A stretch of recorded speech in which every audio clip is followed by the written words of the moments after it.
ini ada peserta didik yang berkebutuhan khusus. Nah ternyata setelah ikut 9 hari itu baru yakin bahwa PDBK itu istilah untuk yang berkebutuhan khusus itu bukan cuma orang cacat fisik. Jadi semuanya, ada yang broken home. Jadi sampai dia memang perlu perhatian khusus. Jadi itu. Nah kebijakannya seperti ini, ada Undang-Undang Nomor 8 tahun 2016 bisa dibaca. Perpresnya, peraturan presidennya yang ada perubahan dari konsep kita masuk di pendidikan inklusi yang seperti kita ketahui. Oh, video tidak pakai mic up. Pendidikan inklusif adalah pendidikan yang mencakup dan melibatkan semua peserta didik dengan keberagamannya. Nah, sekolah kita adalah sekolah inklusif, berarti kita harus siap untuk menerima peserta didik yang bagaimanapun ragamnya, terserah rasnya bagaimana, sukunya bagaimana. Jadi itu sudah masuk pada PDBK itu.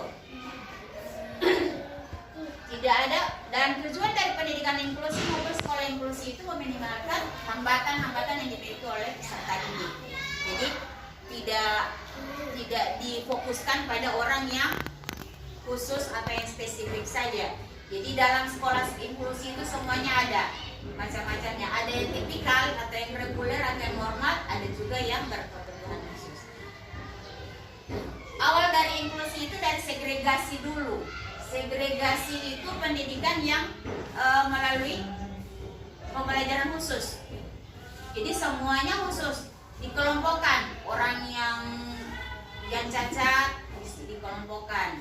Nah ternyata terpisah anaknya, sehingga sosialisasi dengan lingkungan luar itu tidak ada. Susah mereka bersosialisasi.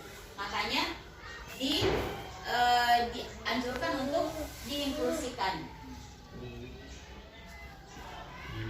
Ini ada 3 landasan.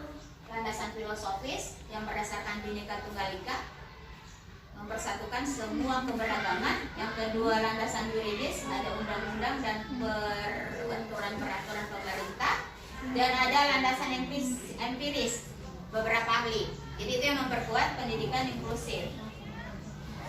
Nah ini ada prinsip pendidikan inklusifnya, dan 6 motivasi. Kita diwajibkan untuk tetap terus memberi motivasi kepada peserta didik. Prinsip latar belakang dan konteksnya.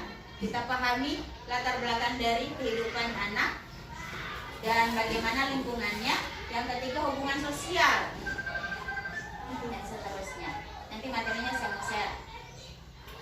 Indeksnya ada 3. Dari pertama, membangun budaya inklusif. Bagaimana lingkungan sekolah kita itu punya budaya, pokoknya sama rata, tidak ada perbedaan. Itu budayanya dulu yang dibangun.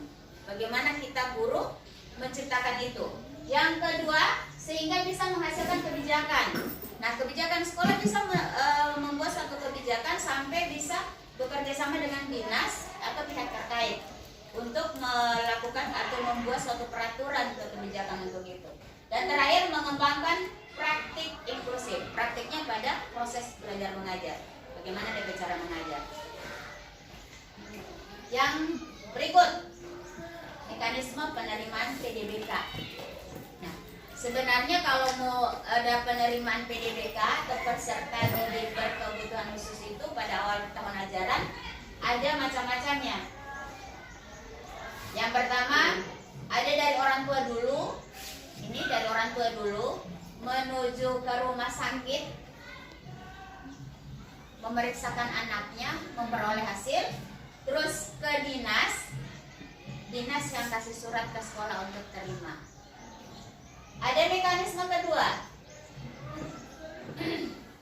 orang tua ke sekolah mendaftarkan, sekolah membawanya ke rumah sakit kasih keterangan bahwa anak ini ada apa atau mempunyai kelainan apa, hambatan apa. Rumah sakit menyurati dinas, setelah itu dinas ke sekolah lagi untuk memberi rekomendasi. Ini lagi yang ketiga. Jadi caranya begitu, tapi kebanyakan mungkin kita lihat sikon saja, kalau orang tua sudah itu, kalau bagian DP biasa kan begitu, biar saja daripada mau repot-repot tidak usah sekolah. Jadi kita saja yang antisipasi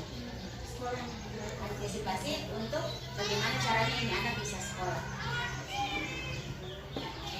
Nah, bagaimana sistem layanan pembelajaran? Di saat menerima siswa baru, kita ada 3 tahap yang kita akan lalui. Yang pertama identifikasi, kita kenali. Kita cari kenal dulu, ini anak memiliki hambatan atau tidak. Ada formatnya, sudah diberi, nanti saya bagi. Yang kedua, setelah diidentifikasi, sudah dikenali hambatan yang dimiliki, asesmen. Nah, itu kelanjutan. Diuji lagi. Kalau yang punya hambatan lambat belajar, lambat membaca, bagaimana lagi itu? Jadi itu dispesifikan lagi, itu asesmen. Yang kedua, planning matrix. Nah, itu di perencanaan. Bagaimana pembelajaran nanti. Nah, pada intinya pada pembelajaran nanti itu, guru, kita tetap pakai kurikulum yang kita jalankan. Tapi misalnya contoh di bahasa Inggris, introduction, perkenalan. Anak kalau kita kan PDBK itu banyak yang cuma slow learner, yang lambat belajarnya, lambat baca kan banyak. Nah, saya angkat satu kasus itu. Kita waktu di Bintek barusan, kita di Bintek tiap sekolah itu melaporkan satu kasus. Apa yang ada di sekolahnya. Jadi saya angkat yang susah membaca. Jadi yang penting itu anak sudah bisa apa. Jangan tuntut sampai bisa, kamu harus tulis ini lengkap, kamu harus jawab pertanyaan ini lengkap. Lisan saja. Tapi di saat raportnya tetap tidak ada ya, kalau kita kan selama ini mungkin salah ya, salah dalam tanda kutip karena kurangnya pemahaman. Ternyata kita harus ada keterangan. Mereka tetap tidak boleh harus di KKM 60 jo. Tidak ada yang dia tahu, Pak tulis tidak tahu, Pak terangkan dalam gue jelaskan soal tidak tahu. Kita salah. Jadi tetap ada di atas KKM. Cuman kalau di RPP itu kita kasih tanda biru atau merah untuk tujuannya mereka. Minimal, misalnya kalau dalam introduction, peserta didik mampu menuliskan secara lengkap perkenalan pribadi dengan keluarga. Nulis kan? Itu kasih sederhana saja. Peserta didik mampu menjelaskan tentang keberadaan orang tuanya, keberadaan keluarganya. Tadi saya sudah cukup. Jadi mereka bisa sampai bisa pada di atas KKM. Nah, makanya perlu ada adaptasi kurikulum.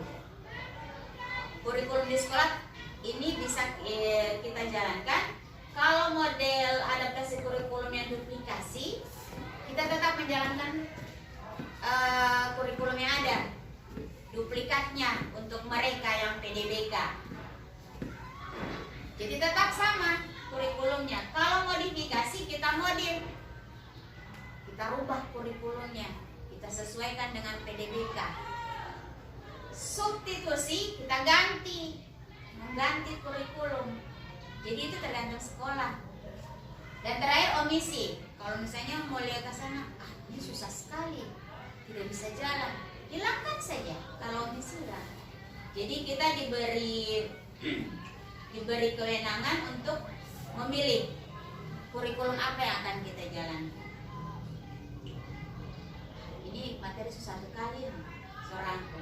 Ini keberagaman peserta didik. Peserta didik yang ada sama kita itu ada yang tipikal sama atau reguler dengan PDBK. Indikator kualitas hidup peserta didik khusus untuk PDBK. Yang pertama live, mereka berhak hidup bersama. Yang kedua love, PDBK itu berhak merasa terlindungi karena kita menyayangi, kita mencintai mereka tanpa marah-marah lagi. Yang ketiga to play. Setiap kegiatan-kegiatan seperti ekstrakurikuler atau kegiatan olahraga lainnya atau apa saja, libatkan mereka supaya mereka tetap senang. Dan terakhir to work, kita siapkan mereka untuk bisa sampai di luar bisa kerja. Ini ada klasifikasi PDWK. Sudah? Demikian pemaparan saya. Terima kasih untuk Bapak Ibu sekalian atas kehadiran dan perhatiannya. Semoga kita bisa menjalankan apa yang menjadi tujuan dari pendidikan inklusif ini. Salam inklusif. Salam. Oh, begitu. Salam. Salam inklusif.